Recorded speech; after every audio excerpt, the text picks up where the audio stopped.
Hello students, I hope you all are fine. Now in this video we will discuss about characteristics of particle of matter. जो matter के particles होते हैं वो क्या क्या characteristics pauses करते हैं, अब इस वीडियो में हम उस चीज को डिस्कस करेंगे. Okay, first is particles of matter are very very small. जो मैटर के पार्टिकल्स होते हैं बेटा वो बहुत ही छोटे साइज के होते हैं. अभी हम एक्सपेरिमेंट वाइज जो है वो हर एक कैरेक्टरिस्टिक्स को जो है वो स्टडी करेंगे कि कैसे ये चीज प्रूव की गई कि वो बहुत छोटे छोटे पार्टिकल्स से मिलकर बने हुए होते हैं. Second is particles of matter have space between them, कि जो मैटर के पार्टिकल्स होते हैं वो पूरी तरह से टाइटली पैक्ड नहीं होते हैं, उनके बीच में जो है वो कुछ हद तक स्पेस जो है वो प्रेजेंट होता है.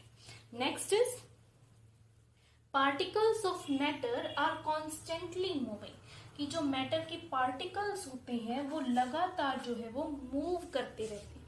ये तो हमने इनिशियल जो लास्ट वीडियो में किया था उससे भी प्रूफ हो रहा था कि दे वर कॉन्स्टेंटली मूविंग. तो अब हम इसको दोबारा से फिर से एक बार करेंगे. Next is particles of matter attracts each other, कि जो मैटर के पार्टिकल्स होते हैं वो एक दूसरे को जो है वो अट्रैक्ट करते हैं. Okay, now let's go with first property कि particles of matter are very very small. ये हम एक छोटे से एक्सपेरिमेंट से समझेंगे बेटा.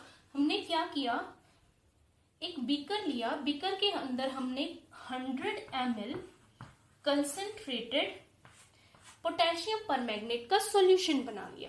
अब ये टर्म पहले मैं आपको थोड़ा सा क्लियर कर दूं, what is concentrated and what is dilute solution. Concentrated solution का मतलब ये होता है बेटा कि उसमें सॉल्वेंट जो है वो बहुत ही कम मात्रा के अंदर या ना के बराबर प्रेजेंट होता है. एक सिंपल से एक्सपेरिमेंट से हम इसको समझेंगे. सपोज हमने क्या किया, मैंने एक ग्लास लिया जिसके अंदर मैंने सिर्फ सम ड्रॉप्स ऑफ वाटर डाली, और यू कैन से दैट कि हमने उसके अंदर से 5 ml जो है वो वाटर डाला, और उसके बाद मैंने उसको पूरा ऊपर तक किससे मिक्स कर दिया, शुगर से मिक्स कर दिया. तो ये कंसंट्रेटेड सॉल्यूशन हो गया शुगर एंड वाटर का. या फिर और इसको हम दूसरे तरीके से समझ सकते हैं. हमने सपोज क्या किया, एक ग्लास लिया, ग्लास के अंदर हमने पानी फिल किया, उसमें हमने 1 चम्मच जो है क्या डाल दी, चीनी डाल दी. अब 1 चम्मच डाल दी, उसके बाद हमने क्या किया, थोड़ी देर के बाद 2 चम्मच चीनी डाल दी. जो फर्स्ट वाला था अब उससे हम सेकंड वाले को क्या बना रहे हैं, सॉल्यूट की अमाउंट बढ़ा रहे हैं, दैट मीन्स कंसंट्रेशन बढ़ा रहे हैं. फिर इसके अंदर हमने 3 चम्मच चीनी डाल दी, तो दैट मीन्स हमने इसको थोड़ा और कंसंट्रेटेड शुगर सॉल्यूशन बना दिया. फिर इसके अंदर 4 और मैक्सिमम, यानी जिसके अंदर सॉल्यूट की कंसंट्रेशन ज्यादा होती है that is called as concentrated solution. तो यहां पर हमने प्योर सिर्फ क्या लिया, पोटेशियम परमैंगनेट सॉल्यूशन लिया. और फिर हमने क्या किया, अनदर बीकर लिया जिसके अंदर हमने 90 ml जो है वो वाटर फिल कर दिया. क्या किया हमने, दूसरा बीकर लिया जिसके अंदर हमने 90 मिलीलीटर पानी भर दिया, और एक टेस्ट ट्यूब से मेजरिंग सिलेंडर से मेजर करके यहां से 10 ml सॉल्यूशन उठा के इस बीकर के अंदर डाल दिया. हमने क्या किया, ये कंसंट्रेटेड सॉल्यूशन था जिसका डीप पर्पल कलर था, बिल्कुल डार्क पर्पल कलर था. हमने क्या किया, इसमें से फिर 10 ml निकाल के इस 90 ml में मिला दिया. ये पूरा कितना हो गया, 100 ml हो गया.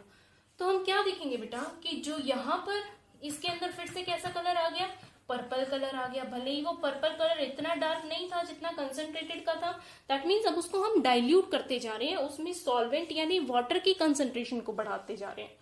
अब इसके अंदर देखो सिर्फ कितना पोटेशियम परमैंगनेट था, 10 ml पोटेशियम परमैंगनेट था. फिर हमने इसमें कंप्लीट मिक्स करने के बाद 10 ml इसमें से फिर निकाला और नेक्स्ट 90 ml के बीकर में डाल दिया जिसमें 90 ml वाटर था. तो हम क्या देखेंगे, यहां पर भी पर्पल कलर आ गया. अब इसके अंदर तो सिर्फ 10 ml था ना बेटा, वो 10 ml भी इसके साथ मिक्स हो गया 90 मिलीलीटर वाटर के साथ, और फिर भी ये इसमें कलर दे रहा है। फिर इससे 10 ml उठा के नेक्स्ट 90 ml में डाला तो वो उसमें भी कलर दिखा रहा है। हम धीरे धीरे क्या देख रहे हैं कि हमने पोटेशियम परमैंगनेट की जो है वो कंसेंट्रेशन को बिल्कुल डाइल्यूट करते गए, फिर भी वो एंड तक क्या दिखाता गया, पर्पल कलर दिखाता गया।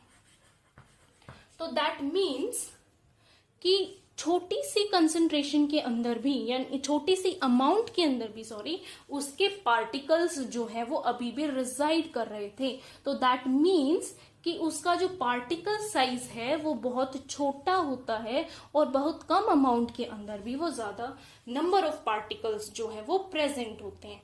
जैसे फॉर एग्जाम्पल कि जो एक रेन ड्रॉप होती है, बारिश की जो एक बूंद होती है बेटा, उसके अंदर राउंड अबाउट 10⁻21 पार्टिकल्स होते हैं। 10⁻21 का मतलब कि इसके पीछे आप 21 जीरो लगा दो, इतने नंबर ऑफ पार्टिकल्स सिर्फ एक बूंद के अंदर प्रेजेंट होते हैं।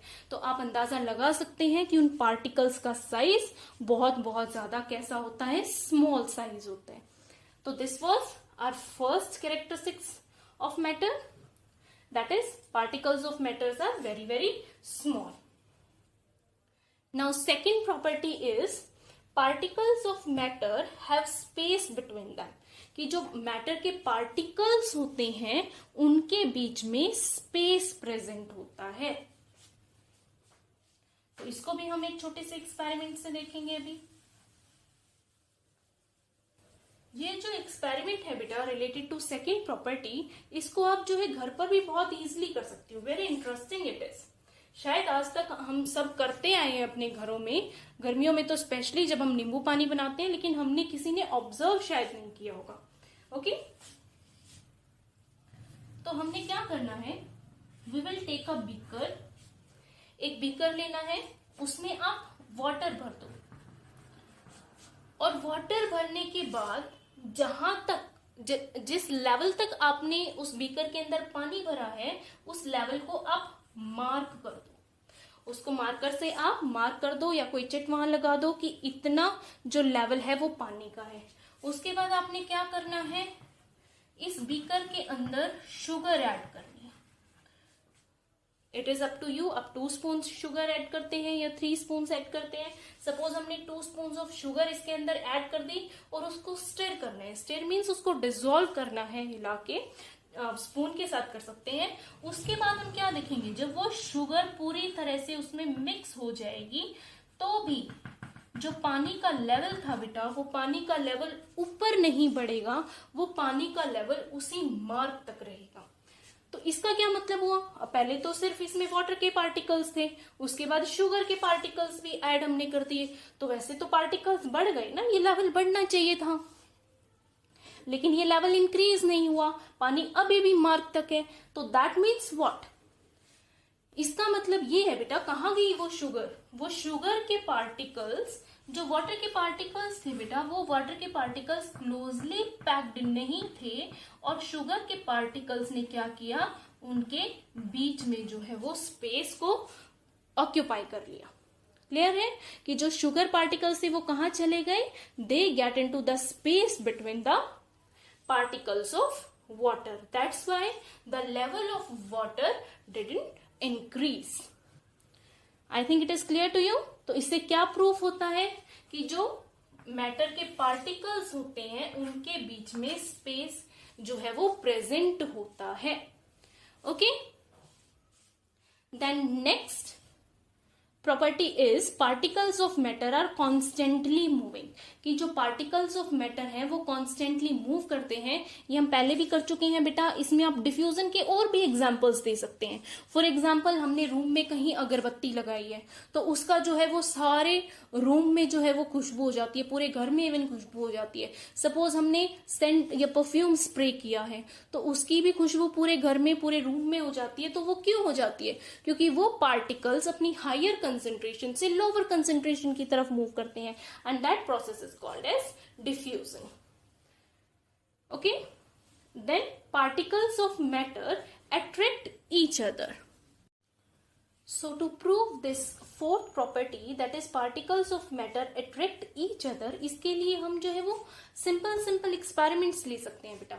फॉर एग्जाम्पल हम बात करते हैं चौक के बारे में और आइस के बारे में। सपोज हमने क्या लिया, एक चौक लिया या एक आइस क्यूब ली,